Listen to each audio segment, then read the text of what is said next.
Hey there, chemists. In this unit, we're going to talk about kinetics, which is a measure of how fast reactions run, and we measure them in terms of a change in amount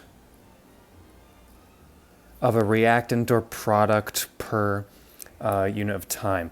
Rates typically slow down as reactants are consumed. And rates for different species in a reaction are proportional to the reaction coefficients. And I'll show you what we mean by that. So let's say we're studying some reaction of a piece of marble, calcium carbonate. And carbonates, remember, can react with acid. And that's one of the easiest ways to make carbon dioxide in the laboratory. You'll also get water. And just to balance, we would actually get a calcium ion. This actually requires two H pluses, doesn't it, to react with the calcium carbonate. If we wanted to study how fast this reaction is going, we could define a rate as a change in a concentration of anything. I'll just pick CO2, one of the products, per change in time. And if we plotted what it looked like versus time over here, let's just roughly plot what that might look like with some arbitrary 0 point at the beginning of the reaction. There's no product. You would see carbon dioxide develop over time, CO2.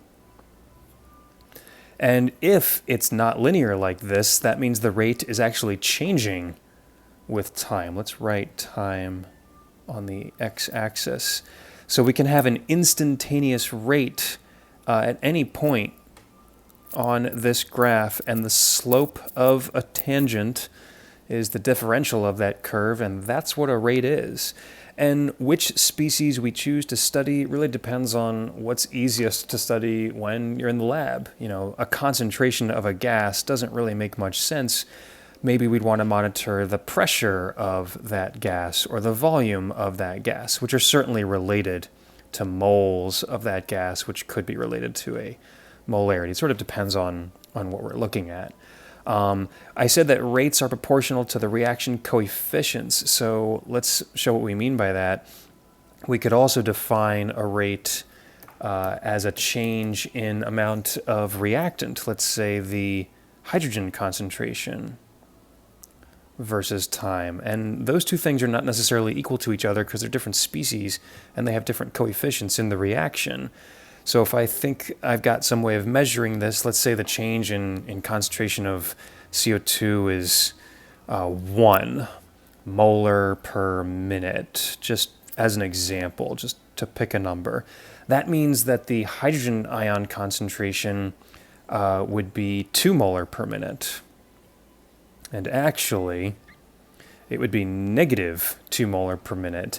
Relative to 1 molar per minute of CO2 being formed, there's 2 molar per minute of H plus being consumed, and that's what the negative sign implies. So usually rates are given with respect to a species in a reaction, and we can even see that plotted in a graph. For every CO2 that's formed, I'm going to have an H plus that's consumed, and we'd have some arbitrary starting point of H plus maybe up here, and its value would decrease over time, and it would decrease much more sharply as time goes on. Whatever time point I'm looking at, its slope should be twice the magnitude of the slope of the CO2 at that same time. That's not a perfect picture of that, but hopefully you get the idea of what we're explaining there.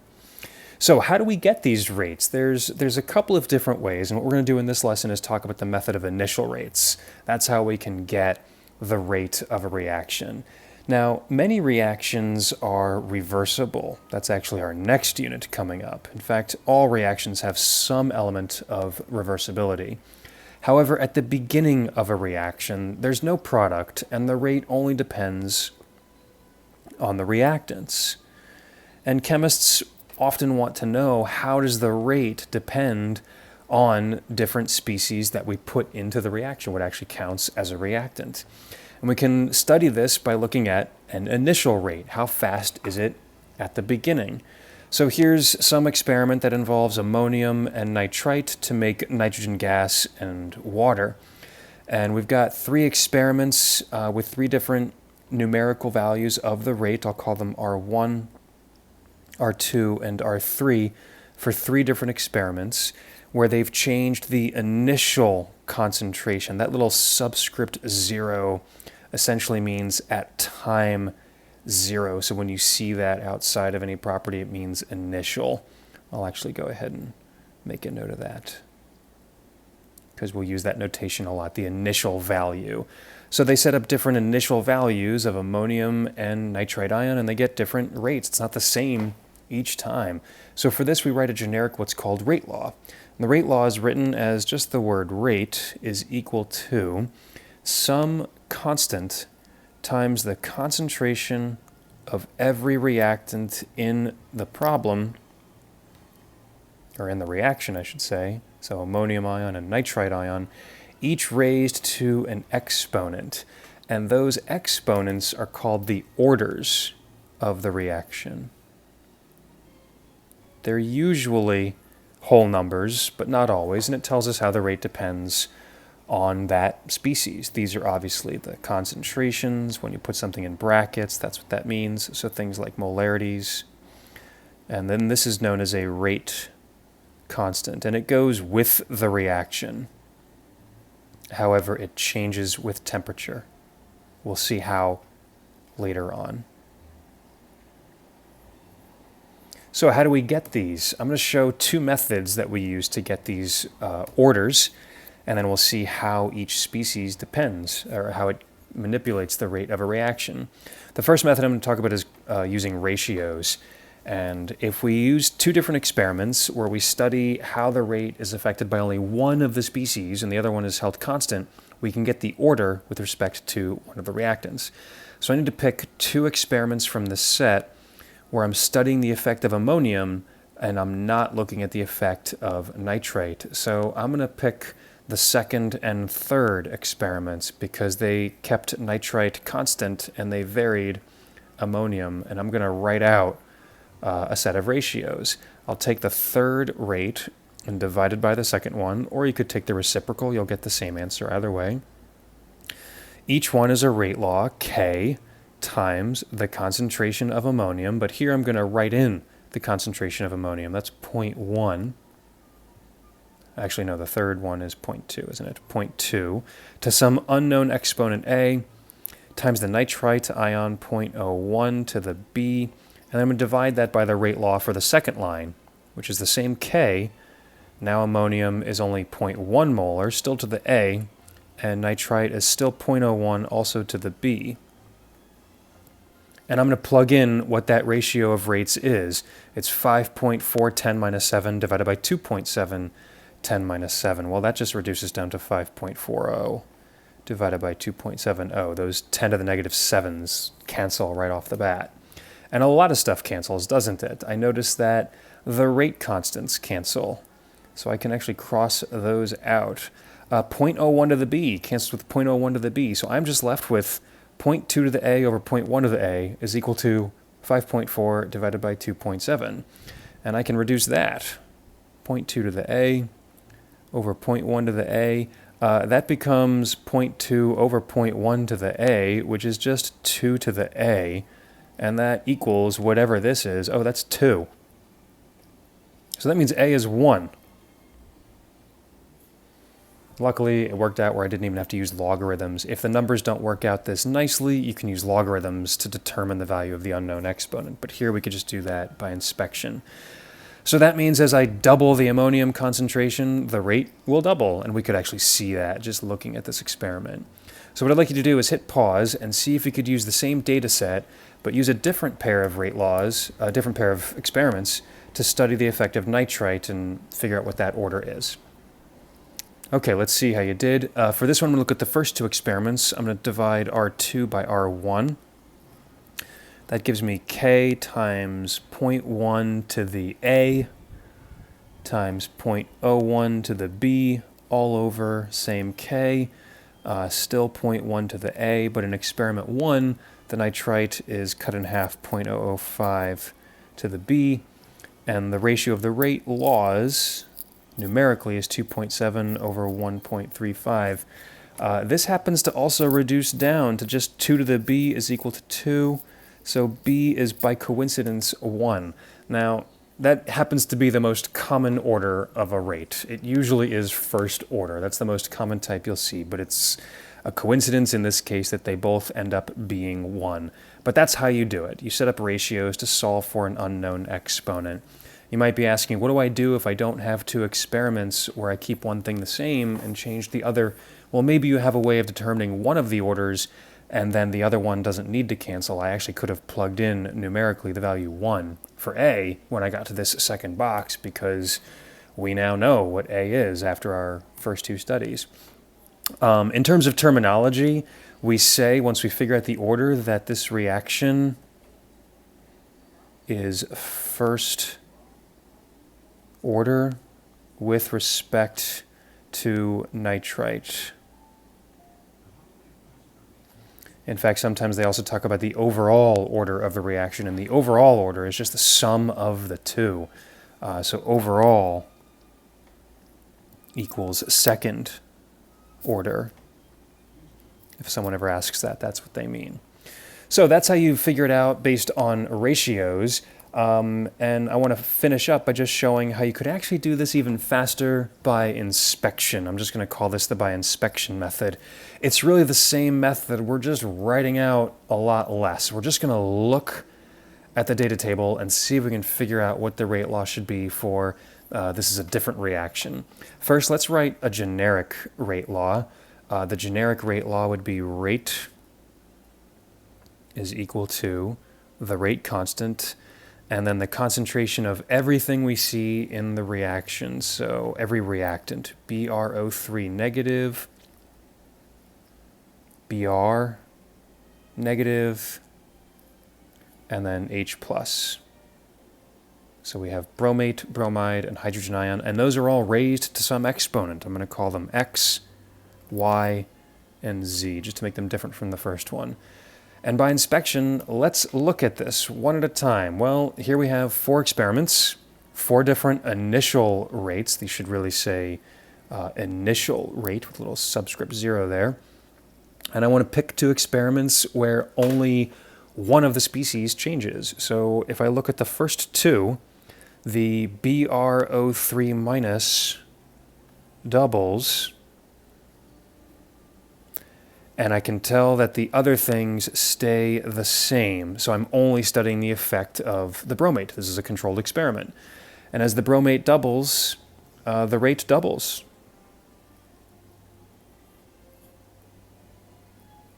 And that's a linear relationship that varies as y equals x. So the order is 1. So I'd like you to hit pause one more time and see if you can look at the rest of the table and find 2 other experiments that you can compare that show you how bromide affects the rate, and then separately, how does hydrogen ion affect the rate, and see if you can come up with the orders are based on that. Okay, let's see how you did. If we look at the second and the third experiment, bromide doubles, where bromate and H plus stay the same, and it looks like the rate also doubles. So bromide doubles, rate doubles, and then therefore the order with respect to bromide is also 1. That just leaves one other.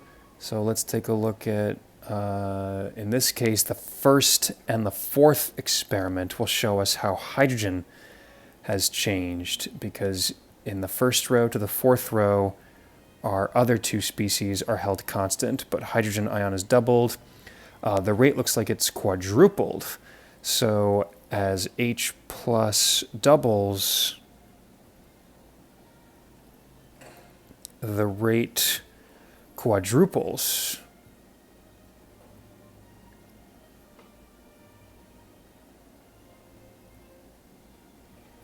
And if you think about what that means, that's sort of varying not like y equals x in a linear relationship, but in more of a quadratic. It's varying as y equals x squared, because as I double something and the rate gets multiplied by 2 squared, that means the order is 2.